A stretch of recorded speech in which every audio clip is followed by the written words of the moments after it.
during the session. And if we have any time at the end, we can also, of course, address any questions as well.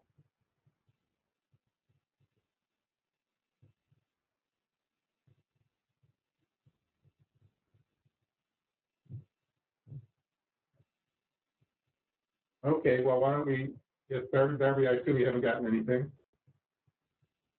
No, go ahead. Okay, so today we're going to talk about designing factual questions, and as with all of our sessions here, we are talking about a 1 hour session, which isn't really enough time to get into depth in anything. So it's going to be a pretty broad overview of some of the issues. For those of you who are interested, we can provide some references. We'll do that throughout the course of the project on different topics. Okay, so today we're talking about factual questions. As we talked about last time, factual questions are the types of questions that are asking about things like specific events. Did a particular event occur? When did a particular event occur? So when was the last time? Well, what was the age at which you had your first child? When did you first start using drugs? Or it could be things like counts of activities, activities such as exercise, eating. There's a whole range of things that surveys are used to collect information on. When you're asking about activities, a couple of important dimensions are how many actually occurred versus how often they occur.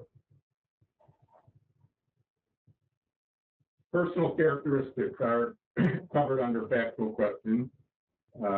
Physical questions such as height and weight, economic activities, income, expenses, emotional well-being. So to some degree, you might consider this a subjective question. It's sort of on the border, but there are certain kinds of psychological questions that are factual. So have you considered committing suicide, or are you depressed? In many ways are factual in the sense that there are certain diagnostic criteria that psychologists use to try to diagnose the event or diagnose the state and come to an objective conclusion. So they could be sociological, such as ties to the community, the extent to which you are connected with different neighbors, who you might know, and different kinds of networks. So here's an example of whether an event, a question about whether it actually occurred. So since January 2005, have you looked for a job? And that should look familiar from the last time when we were talking about unemployment. So this is probably one of the more common questions used internationally across all the different labor force surveys that are done in different countries. And this particular question has a couple of things that the respondent has to do, right? They have to understand the type of event that you're looking for. So this is looking for a job, and there's recall involved. So they have to remember what occurred since January 2005. And of course, if we were asking this question today, that would be quite a long reference period after 2005. We'll talk in a couple minutes about reference periods and the length of reference periods and what are the implications of that. But asking something that far back might be somewhat questionable with regard to whether you're going to get highly accurate information. So in this particular question, you can see at least two pieces of the response process that we talked about last time. And for this particular question, looking for a job is not a very well-defined activity. And as we mentioned at the very end of the last session, the way we deal with that in a survey is we ask more specific questions which operationalize the concept of looking for a job. So if you remember in one of the very last slides that we put up last time, we had the questions that are actually used to operationalize this concept. So has the person looked in the newspaper? Has the person gone to an employment office to try to find jobs? Have they sent their resume to different places? So when we actually ask this on a survey, we follow up this question with asking what particular activities did they do to look for a job. And that helps us really define and measure the concept that we're looking for here, which is unemployment. When did it occur? So what age did you first try a cigarette? Here again, we're asking about a recall. It's trying to remember something in the past. And again, depending on how memorable that event was to a particular individual, that may or may not be a very easy thing for them to report on. For many people, probably, that's probably a fairly memorable event, but maybe not. The event here is obviously trying a cigarette, and it's fairly clean cut, but there are some nuances related to trying a cigarette that might be a bit vague. So, for example, are you trying to smoke a cigarette if, say, you just pick it up and just puffed on it because you were trying to just get an idea of what it was like and not have any intent of actually smoking the entire cigarette? Or trying a cigarette is really picking up the smoke and finishing the entire cigarette. So please try to mute your phone, please. And again, if you have questions, please send them to Darby Steiger via the chat. That would be helpful. Thank you. Counts of activities since January 2005. How many times have you stayed in a hospital overnight? Again, this is a fairly common question in health surveys. And one of the things that has evolved in this question, rather than just asking about how many times have you stayed in the hospital, or how many times have you gone to the hospital, the question has been rephrased to include the idea of staying in the hospital overnight, because sometimes people go to the hospital and they only are there for the day. Either they're going to the emergency room and they only stay there until they're taken care of and they aren't formally admitted into the hospital, or they might actually just be visiting someone in the hospital. So the idea of staying in the hospital overnight is trying to operationalize a specific type of event, that is actually being admitted to the hospital for some illness or problem that they have to actually be there for overnight. Again, this involves recall, and to some degree it involves some sort of estimation.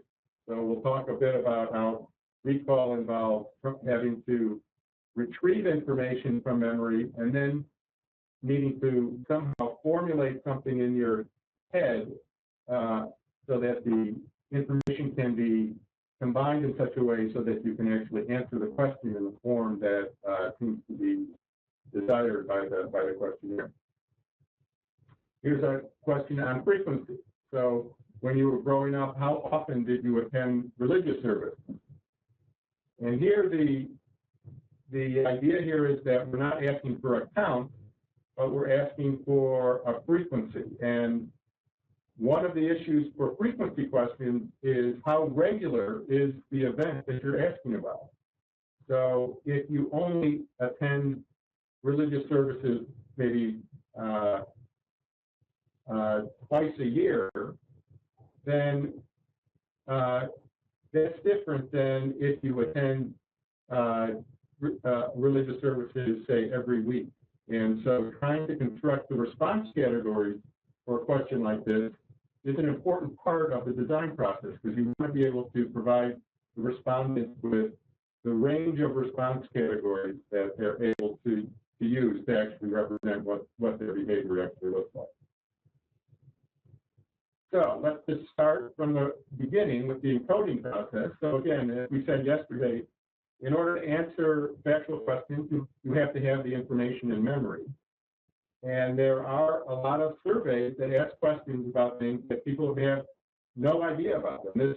This actually applies to both factual and subjective or opinion questions. And so what do you do if you want to ask about something that they really have no memory about? I mean, after all, most of the time we do surveys is because we have no other way of collecting the information. We don't have records, or we don't have any other kind of information that can give us the information. So in many cases, we're faced with a situation where we want to collect information on a survey where people may not have all the information, or they may not have the information in a form that can provide you with accurate enough information. Well, one way of trying to deal with asking about something that may not be in memory is to ask people if there are any records related to the particular event. And it's fairly common, for example, in surveys about expenditures or income or medical activities, such as doctor visits or what kind of medication, is for the survey to ask the respondent to collect the receipts or any other records they might have to provide the information to the when the survey is actually being compiled. And in principle, this makes a lot of sense because the records actually provide a lot of the detail that many people would not have in their memory. They would not have, say, the exact amount that they spent, or in the case of medical expenditures, they may not have a very good idea of what procedure they had, and the record would have that. And last time we talked a little bit about the idea about immunizations and asking mothers about what kind of immunizations their child had. If they actually can provide a record of the visit, then that would solve some of the problem with regard to getting information that they actually don't have in their memory. And in principle, this is a good idea, and a lot of surveys do this. Immunization surveys use it. Expenditure surveys do this. Surveys related to medical events, either expenditures or visits, do this, and they ask people to collect records. And in some cases, these are what we call longitudinal studies, where respondents are interviewed more than one time. So the interviewer starts out, say, in January, they ask the questions, and then they come back after some period of time has elapsed, like 6 months later or a year later. And in between, they might ask the respondent to collect the records so that they sort of train the respondent to do this. And this is done. It isn't a perfect solution. It certainly is not something that is a silver bullet, we would say here. I'm trying to meet these expressions, but it's not perfect. So it adds some burden to the survey. So you're asking respondents to do something that they normally might not do. So because it's burdensome, there's probably not very good compliance, meaning not all the respondents are going to do it. They may not do it completely. And it can also increase the cost of the survey because you have to ask the respondents to ask the interviewers to collect the information, and you have to process the information. So this is one way of dealing with something that's not encoded. It's not perfect, but it is something that is certainly fairly common across different surveys. Another option is related to having records, and that is to keep a diary. A diary is something that is used where a diary is basically asking people to keep an ongoing record of whatever you're asking them to provide information on. So, for example, if you're doing an expenditure survey, one of the ways that we collect information on expenditures that are very small and occur very frequently, like food shopping or smaller expenses, is to ask them to write down every expense that they make as they make it. And so you might drop off a diary at the beginning of the week, and then the interviewer might come back, say 4 weeks later, and collect the diary. And what should be in the diary are things that respondents put in while they were actually completing the transaction. This is a very common method used across many countries for estimating household expenditures. So, for example, in the United States, they have a diary where they do pretty much what I just said, but they do it on a weekly basis. They drop a diary off at the beginning of the week. An interviewer comes back after the first week, collects the diary, drops off another diary, and then comes back a week later and collects that second diary. And that's to collect small expenditures so that respondents don't have to try to remember those things that really they would not be able to remember if they had to recall that kind of information. Again, things like food purchases or clothing purchases or miscellaneous things that really are not something that you would store in your memory over a long term. The advantage here, of course, is that it minimizes recall and it deals with the things that you wouldn't put in memory. The disadvantage, again, is that respondents are not great at doing these tasks. You can imagine if you ask someone to complete something for a week, or something like small purchases, which would probably involve doing something every day, most people won't do that on a very regular basis. And so there are a lot of things you have to do to try to remind you them. And so the data are not perfect either, although it's better than just straight recall for things that they don't remember. So once you deal with the idea of something being encoded in memory, what are some of the other major issues that are involved with asking factual questions? There are three basic things that we're going to go over today, one of which is understanding the concept, which has to do with comprehension, the recall period, and different approaches to retrieval of the information that you're asking them to report on, and looking at the estimation or the process of reconstructing the information you take out of memory and judging whether it's appropriate and how you format it and actually report it when asked a question. So we'll first talk about understanding concepts and comprehension. Some of the guidelines here repeat some of the things that we talked about last time. Fairly obvious things. Avoid complex syntax. So you want to avoid questions with a lot of clauses, especially clauses that are embedded in a single sentence. Don't ask two questions at once. So if you have several things you want to ask about, then ask them in two questions rather than try to cram them into a single question.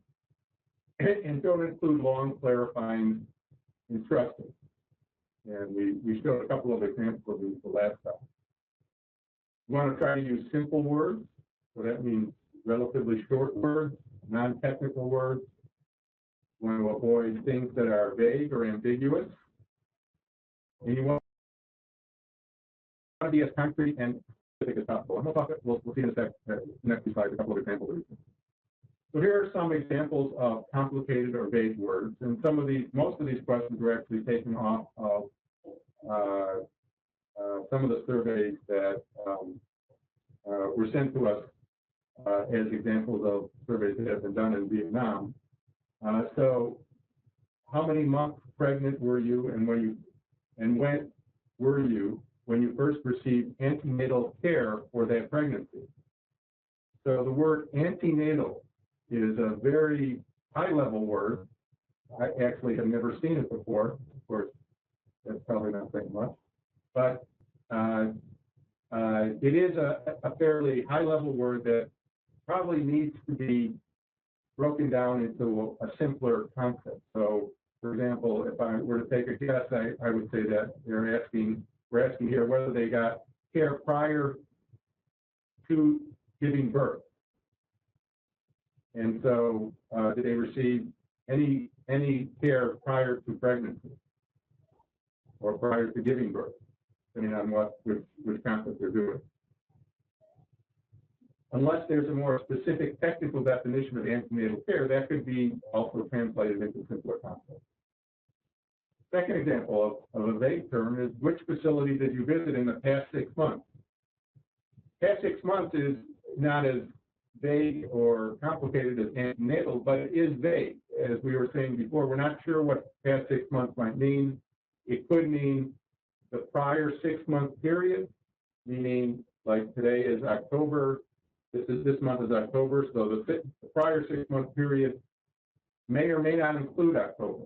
So are you including the 6 months prior to this month, because this month isn't completed yet? Or are you talking about the prior 6 months starting from the date of when you're actually being interviewed? So if you're being interviewed today, I think today is October 10th, so are you talking about 6 months prior to October 10th, which would be, I guess, May 10th?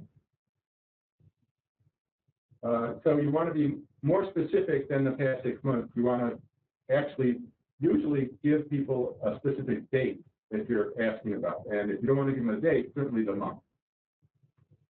Third example, did your partner or any other partner ever force you to do something sexual that you found degrading or humiliating? The word force here can have many meanings. Force can mean physically force someone to do it. Force could mean more subtle coercion, where you threaten people with some other bad outcome. Force could mean, for some people, could mean just continually being verbally persistent, because you just won't give up. You keep on asking and asking. So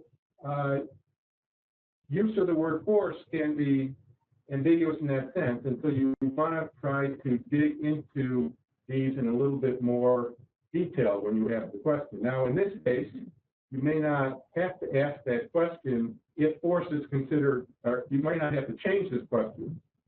An option here would be to keep the word force if you think force describes everything that you're really interested in, and then dig a little deeper in subsequent questions and ask follow-up questions about what type of force it is. So then you can make the determination of whether the event qualifies for your particular study. Or you could define force in the question itself, or ask several questions that use different examples of force. Again, we'll talk about some of this in a second. Last example here, in the past 3 months, have you heard or seen any information about family planning? Past 3 months, we've already talked about. Family planning here is an ambiguous term because it's not exactly clear what you mean by family planning. But you mean a formal plan from a doctor for family planning? Are you talking about just a plan that you have for yourself, that you sort of have as your life goal? It's not very specific. So here are some examples of trying to be more specific. So here's one survey. Now I would like to ask you about all the births you've had during your life. Have you ever given birth? Okay, so birth is a term which may or may not include certain circumstances. So one possible solution would be to ask, now I would like to ask you about all the pregnancies that you've had in your lifetime. By this, I mean all the children born to you, whether you were born alive or dead, whether still living or not, whether living with you or elsewhere, and all the pregnancies you had that did not result in a live birth. Okay, so this is an introduction to a question about giving birth to provide some sort of definition of what we mean when we actually ask the question. We can see sort of the tension here. So one of the things we want to be is very specific and very clear, but in many cases, trying to do that leads to long, complicated sentences. How are you? Thank you for calling me. I am struggling through a sinus infection, and Darby, I think you're not on mute. And so I'd really like to try to see someone today if I can. Darby? Yeah, it started with a cold about 3 weeks ago, and the cold just sort of settled in my sinus passages. I don't know if you have my record handy, but I've had 2 sinus surgeries. I have a history of polyps in my nose. So when it gets this way, my nasal passages swell up, and I can't I can't drain properly, and so then it ends up just hanging out in my sinus cavities. If I do, when I can get stuff out, yes, but I have, yes, I have drainage coming out. Well, it's a mix. It's clear sometimes, and then it is like a dark yellow other times. Yes, not headache, but facial pain and pressure, yeah. No.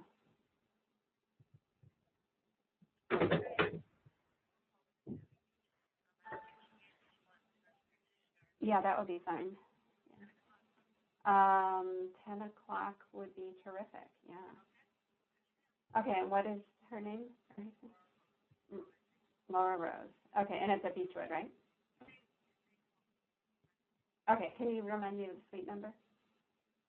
Okay, I hope Darby will. Darby? Darby? Okay. Yes, sorry. Yeah. Yeah, your phone isn't muted. Oh my God, I'm sorry. Did you do that? Sorry. Okay, so so how do you improve comprehension? You can use examples to try to get a concrete idea of what is being asked. And when you use examples, you have to realize that using examples has a drawback, and that is when you use examples, you might be overly restrictive in what the respondent thinks about when you use the examples. So when you use examples, they tend to think about just those things that you are giving as examples. And so if you do use examples, you want to make sure you're covering a wide range of things that you're trying to collect information on. So here's a good example. Here's a good example of using examples. In the last 30 days, have exercised for at least 30 minutes doing things like running, jogging, or playing tennis. So exercise is a very difficult concept to ask about on a survey because everybody has different ideas about what exercise is. Some people do things that they may not even consider exercise, so they wouldn't even think about it. Some people think, walking to eat dinner is exercise. So in many different exercise questions, people try to use examples of the kinds of things they're interested in, and they also try to define it in a way that provides a fairly clear definition. So in this example, say in the last 30 days, have you exercised for at least 30 minutes doing things like running, jogging, or playing tennis? So they're trying to give people the idea that they're talking about something that's fairly vigorous, but it has to be at least 30 minutes. And it's something that is somewhat cardiovascular, right? Running, jogging, or playing tennis. This is in contrast, say, to just using an additional example here, like walking. If you say exercise for at least 30 minutes, doing things like walking, jogging, running, or playing sports, you can see just by changing the examples here, you're giving a different idea of what you're really asking about. So once you include walking in examples, you're changing the definition of what you mean by exercise. So depending on how you want to define exercise, you want to pick and choose those examples fairly carefully. Here's an example about diet. This is also a difficult thing to ask about because people have all different ways of describing what they eat. So during the past 30 days, how often did you eat potatoes? Well, potatoes, if you're a nutritionist, has a very, very specific meaning. And often when you do nutritional surveys, you are interested in knowing exactly what people eat. So rather than asking about potatoes, you would break it up into two questions and ask about very specific things like fried potatoes, home fries, and then baked, boiled, mashed potatoes, pork potatoes. So breaking things up and being more specific and providing examples are ways of trying to increase comprehension and reduce ambiguity. You can also provide a definition. And here are two two questions, again, taking off a couple of the surveys we've got that have been done in Vietnam. So have you ever had sexual intercourse? People may not understand what that means, believe it or not, or they might have different ideas of what that means. So in this case, the survey designer is giving the respondent a definition. So for purposes of this survey, sexual intercourse is defined as vaginal or anal sex. It's very graphic, obviously, but it provides, it does the job of giving the respondent a very specific idea of what kind of activity we're asking about. Similarly, the question, do you know of a place where people your age can go to get confidential tests for HIV? And confidential might be a word that either people don't understand or they have different ideas about what it might mean. So here, again, they define it. Now, one issue sometimes, at least in telephone surveys, that some people point out is you might at times want to put the definition before the question rather than after, because sometimes people, especially in telephone surveys, are cut off the question. Sorry. They answer the question before you're done. And so putting it in front of the question might also help, but it also gets very awkward. So you sort of have to adapt that to the particular situation. Okay, the second thing is the recall period and approach that are related to asking factual questions. And for recall, there's two types of errors. There's omission, so that's when the respondent omits the event entirely, what we would commonly think of as forgetting. And then they might telescope. And telescoping simply means they might misdate the event.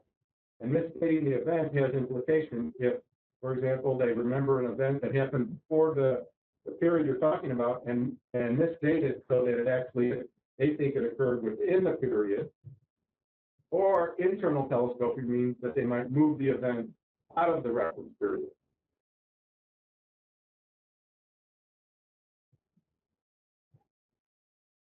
So this is really just telling you what those two things mean.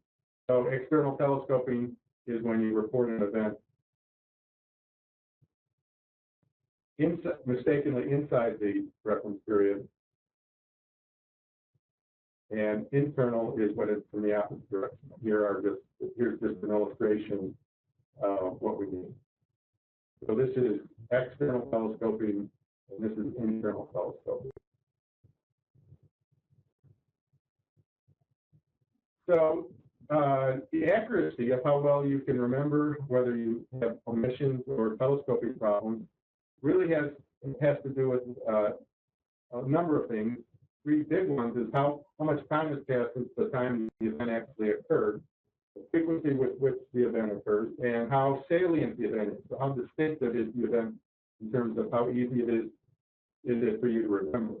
And in terms of survey applications, this all has to do with things like whether you misstate it or whether there are other things like interviewer behaviors or other things that might relate to error. So, for example, if the interviewer rushes you through the questions and it's not giving you enough time to think about it, or if they misread the question, or if it's a behavior that you may not want to report on or is socially sensitive. There is a general finding that for socially undesirable behaviors like illegal behavior or drug use, people tend to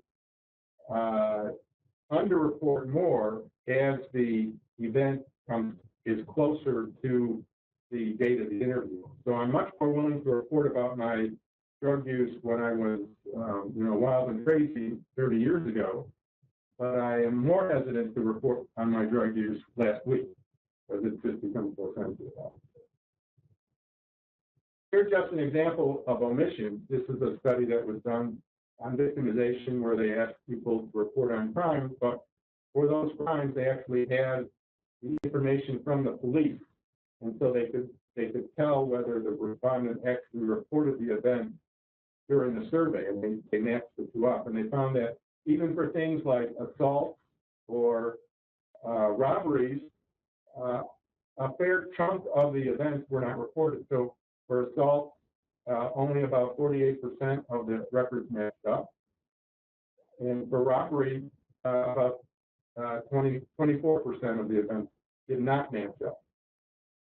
So even though things should be fair, you would think would be fairly distinctive and memorable, there are a lot of factors that might lead to error, and we have to try to minimize those design issues as much as possible. How do you do that? Well, one of the things you can do is you can shorten the recall period.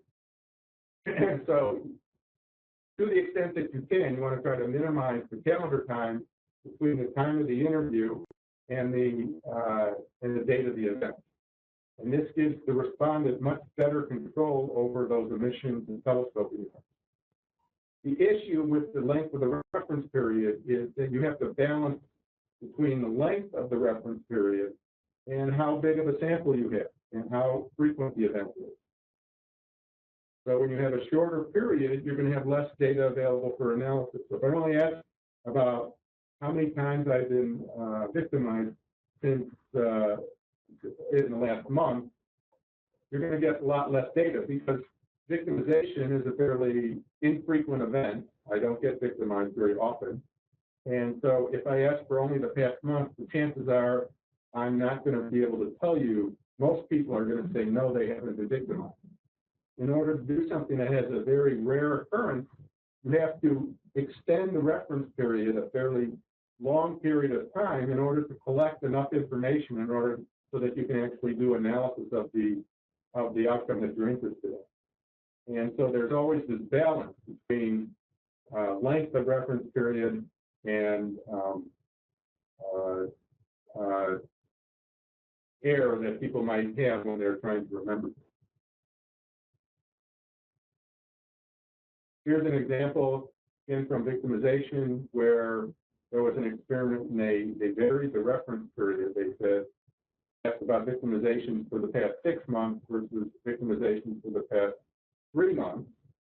And you can see that the estimates are significantly higher for the 3-month reference period. They don't have a measure of validity, meaning they don't know if these are all correct answers, but the general idea is that people are remembering more events when the reference period is shorter than when it's longer.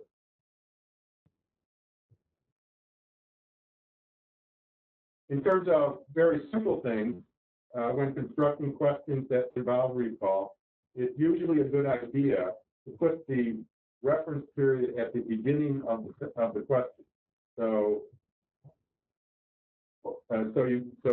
starting the question like, since January of 2013, have you been victimized by a crime is a better way to ask the question than putting the reference period at the end of the event, because what it does at the beginning is that it gives the respondent the initial idea of what time period he or she is supposed to be thinking about.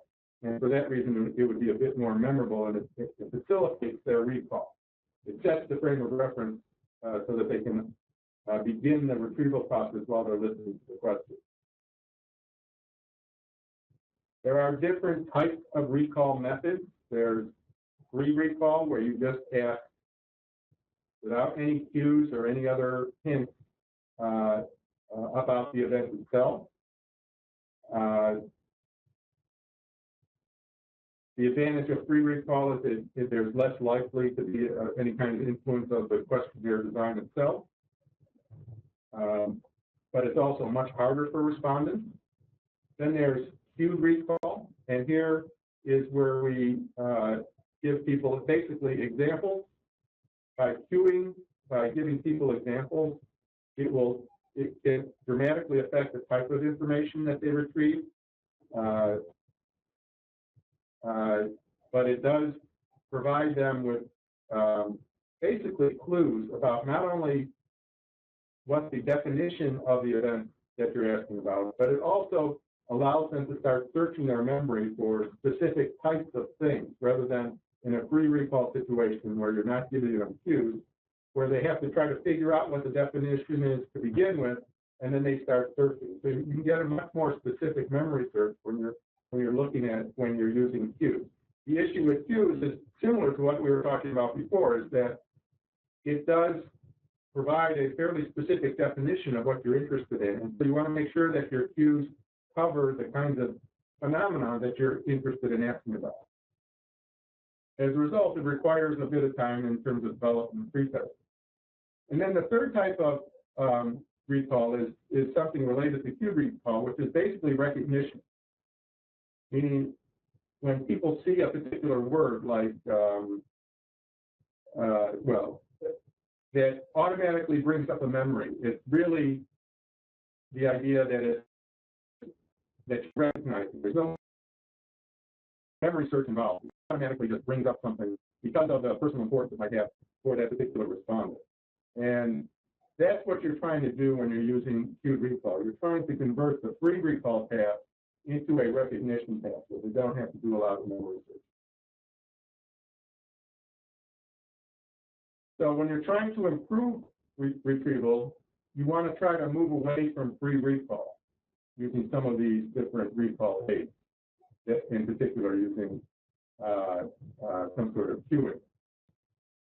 And what method you use really depends on which one you think is the most likely to succeed, because it varies across situations, and the kinds of resources you have in terms of training and development and implementation. So when we're talking about cues, we're talking about things like describing basically who, what, where, or when was associated with the event. And so you might want to ask people, if you're asking people about hospitalization, for example, you might want to ask about things they might have been doing that might lead them to be hospitalized. So were they ever sick, or did they have particular problems, or what other circumstances that might surround the hospitalization might actually lead them to go to the hospital.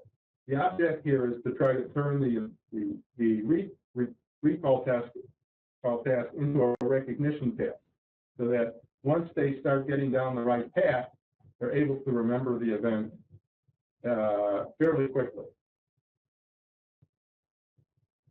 The idea here is to try to define the event very specifically so that when they do their memory search, they can hone in on something very, very easily. Now, again, you have to make sure if you're using cues, you want to be as fairly comprehensive with the list as possible so that you don't overly restrict what you're asking the respondents to remember.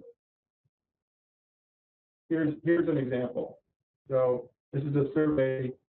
This is an example from a survey about health. And so on the telephone, you ask, have you ever looked for information from any source? And if they say yes to that question, you ask, the most recent time you looked for information, where did you go first? Okay, this is a free recall question, doesn't provide any cues whatsoever. And so you're asking people about a fairly vague concept, ever look for health information, and then where do they go? So it takes a bit of effort to try to figure out what this question is asking about, and then to try to be more specific. And so the likelihood is that you probably would think of a few sources, like maybe your doctor, maybe you talk to your family. You probably wouldn't think of things like the newspaper or medical journals. And once you thought about things very, very carefully, you're a highly motivated respondent. If you wanted to give someone more cues, then you might use a show card, for example, in an in-person survey, and give them a list of things that they could check off. And by looking at this list, that helps them define their memory search much more carefully, and they can actually look to see if they went to a book to look for health information, or they went to a brochure to look for health information.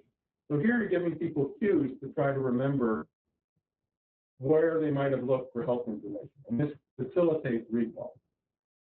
This is a fairly long list, you'll notice, and that's because there are many, many different places people can go, and you don't want to restrict it too much.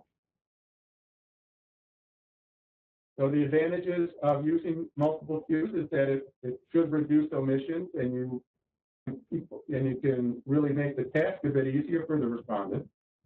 The disadvantage is you have to be very careful in selecting those cues, and sometimes it could lead to what we think of as over-reporting.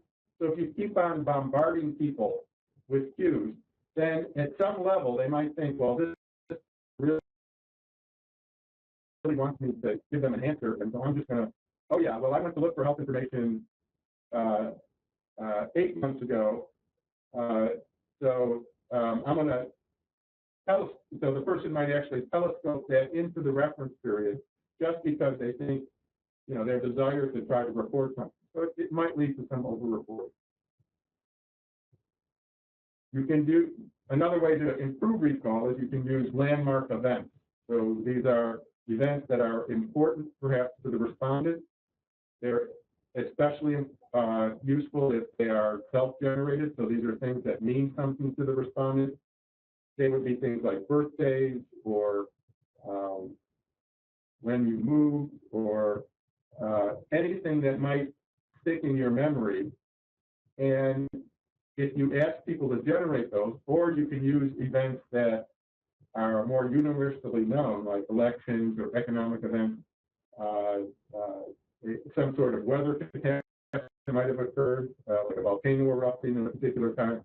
The idea is to get people to remember things about the reference period that you're asking about, and to get them to think about the events that occurred in that period, so that when you ask the question, they are already thinking about the period and they're able to report them.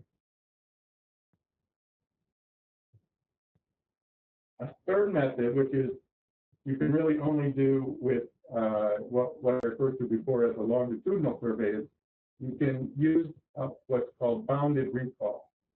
And here is where you have an interview done, say, in January, and then you do another interview in 6 months later, say in July, and then you ask in the July interview about events that happened since the January interview. And then that allows them, that allows the respondent, the interviewer, to see if the respondent is doing any kind of external telescoping. So one of the biggest issues with a survey, a one-time survey, is that when you ask someone, say, have you been hospitalized in the last 6 months, there's going to be a tendency for people to do a lot of external telescoping. That is, they're going to be bringing in hospitalizations that might have occurred in the last 8 months, say 8 months ago, and misstate them so that they say, yeah, I was hospitalized in the last 6 months, when it actually occurred in the last 8 months. So there tends to be somewhat of an inflation of events when you're asking about many kinds of events with a single survey. And a bounded recall allows you to reduce that by allowing the interviewer to check against what they said the first time in order to prevent them from reporting it a second time. And again, the problem here is that it requires more than one interview. And here's just an example of some of the sort of the order of magnitude. This is again with victimization, where this is a bounded interview. So the rate was about 100, like 100 per I think 10,000 people or so. And with an unbounded interview, asking for the same length reference period, you can see that it's almost 50% higher. So the idea here is that there might be some external telescoping going on here than when compared to a bounded interview. Okay, finally, looking at estimation and a process for reconstructing, which we were calling judgment and formatting. The question is, when will estimation be used? So the more frequent the behavior, the more likely estimation will be used. The more regular the behavior, the more likely estimation will be used, because when things are done very frequently and they're done very regularly, people cannot remember things very well in specific episodes. They can really only remember that they've done it and they do it all the time. So, for example, I drive to work every morning. I probably cannot remember what happened to me when I was driving to work 3 days ago. it all is a blur because it's all the same kind of thing in my memory. And since I do it all the time, it's really hard for me to remember a specific episode. So in that case, people are not gonna count up the events. They're gonna try to estimate how often they occur.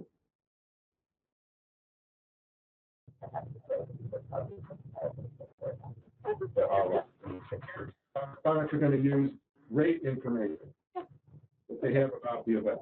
My computer. Do one for that. Please, mute your phone, please. I fought very hard for my latest computer. Okay, good. Okay, we can think of different kinds of behaviors and events in sort of a typology of the kind of recall people will use. If you look at these two diagonals, when it's regular behavior and it's very similar, like commuting to work, like I just said, brushing your teeth or washing clothes, those are behaviors that are very similar. They happen quite often, hopefully, for most people. The respondent is going to be likely to use some sort of estimation method. Down here, where it's very irregular and it's very distinctive, so they're dissimilar, then they're going to remember each episode. They're going to reconstruct. They're going to count them up. And then how they deal with these other events, these off-diagonal elements, where they're regular but dissimilar or irregular and very similar, really have to do with how they remember the events. It's not exactly clear how people will remember these events. But these two types of events, people will tend to use these different strategies. And there are different strategies. So there's episodic enumeration, which is just basically counting up each event and adding them up. There's a rule-based estimation, where people estimate a rate and multiply by whatever the reference period is. So if you ask me how many times have I commuted in the last month, I would say, well, I work for 5 days. I work 5 days a week. There's 4 weeks in a month. It's 20 days. So I've commuted to work 20 times. So I would use the rate at which I do it and then fit it into the reference period by doing some sort of calculation. You can do what's called anchor and adjustment, where you start out with the usual and then adjust for circumstance. We'll look at an example of this in a second. But this is basically, you say, well, if this is what it usually takes me, now last week, did it change at all? Did I not go to work last week because I was sick, or I had to stay home to take care of somebody? And so that's the idea of a usual and then looking for exceptions. You can decompose things where you estimate the component parts and add them up. We'll look at an example of that in a second. And then there's sort of the out of the normal thing, where there's normative expectation, where something might be socially desirable or expected of the respondent. There are different types of errors that are associated with each of these different kinds of recall. So we talked about omissions and telescoping. Rule-based is where if the rate isn't stable, so if I change the number of times I commute per week over the reference period, maybe I went on vacation for a long time and I didn't commute at all, then there's what's called stability bias, meaning the rate doesn't hold for much of the reference period, and so you're not accounting for all the exceptions. And similarly, there are different kinds of potential error for these different levels. I won't go into detail since we're running out of time here. So you want to try to encourage the respondent to use the appropriate response strategy. So we'll talk about 3 here. Rule-based estimation. So you want to avoid asking for estimates about the entire reference period. Here's a brushing your teeth example. So rather than asking how many times have I brushed my teeth over the last 6 months, I ask how many times have I brushed my teeth for the last week. And then if you're concerned about it being interrupted or something, you could then ask about whether that pattern has changed much over the last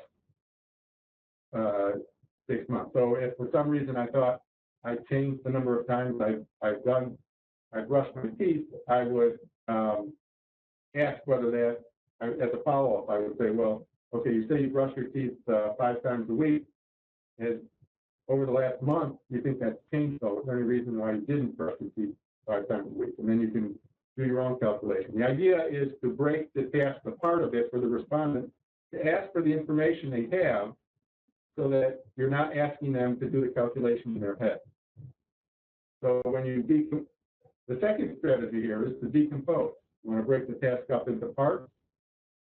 The parts have to be logical. One of the issues here is that it adds questions, and so there's more chance of error. Every time you ask a question, people can make an error. So here's an example that is typically done when asking about income. So rather than asking about how much money did your household receive, and please include all of these different programs, you ask respondents first if they are receiving information or receiving income as part of these programs. And these are programs, I apologize, in the U.S. So these are things like public assistance, where the government provides poor people financial assistance, food stamps, where people are in the U.S. are given money for food if they have low income, things like rental properties, other kinds of. So you ask people if they have any of these things, and then you ask if they do have them to give you the amount that they get from it, rather than asking someone to provide you with one number, how much money do you make, and expect them to include all of these things in that one number. Sometimes decomposition is not a good idea. So sometimes you can remember things better if you do ask the global questions, like how many times in the last 1 week did you snack, versus decomposing it into how many times in the last week did you snack in any one of the following situations. So you could ask for each of these how many times they snack and then add them up. But the problem here is that you're probably going to get more error in each of these and then add up all that error and probably get a worse estimate that you might get if you just ask how many times people snack. People probably have some way of heuristically trying to figure this out a little bit better than trying to decompose it this way. So unless you have a way of decomposing something in a logical way that makes sense to the respondent, you just have to be careful that you're making sense. Anchor and adjustment is asking about the typical behavior and then asking for exceptions. So an example here that we'll talk about here is hours you worked last week. So you might ask, how many hours did you usually work? Okay, so they know what they're supposed to usually work, and now I have some questions about the exact number. Last week, did you work any overtime or extra hours? Or how many hours did you actually work? So what it's trying to do is it's trying to get the respondent to think about, well, first it's easy for them to remember how many they should be working or usually work, and then ask them about these exceptions, and then ask them about last week in particular.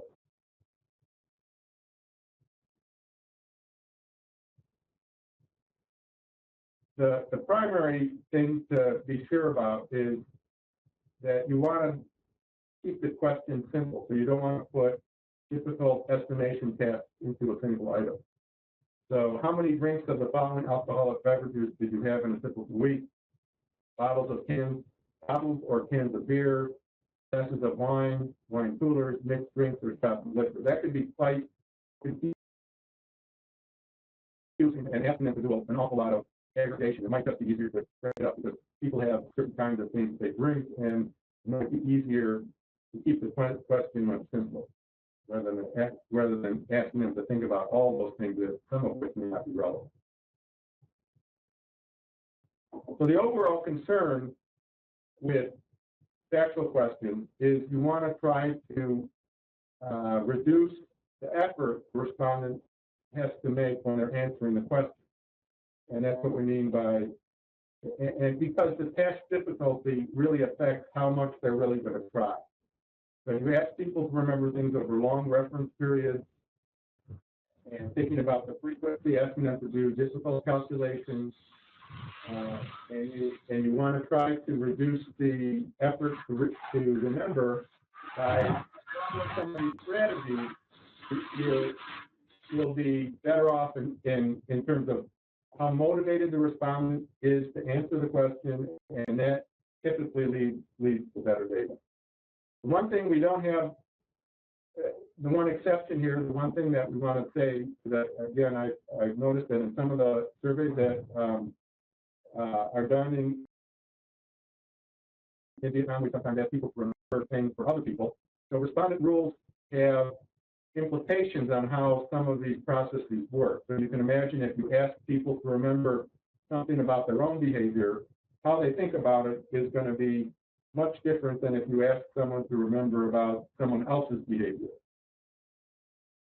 The memories are organized differently. Their personal experience really has more to do with what they've been told or have observed than what they actually know about something intrinsically.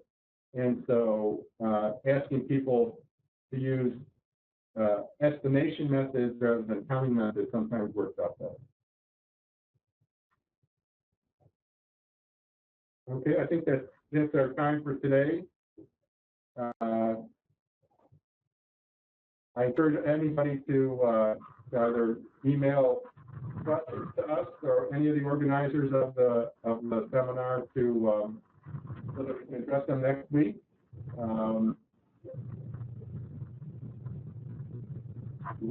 there any questions at all right now that anybody wants to bring up? We can handle maybe in a few minutes.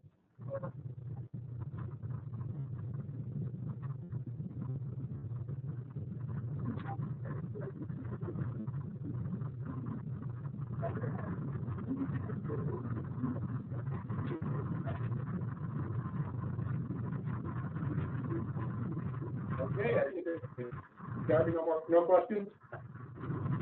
Nope, so far there's been no questions, David. Okay. We'll see you next Tuesday. Thank you, David. Have a good weekend. I think give them up. Have a nice weekend.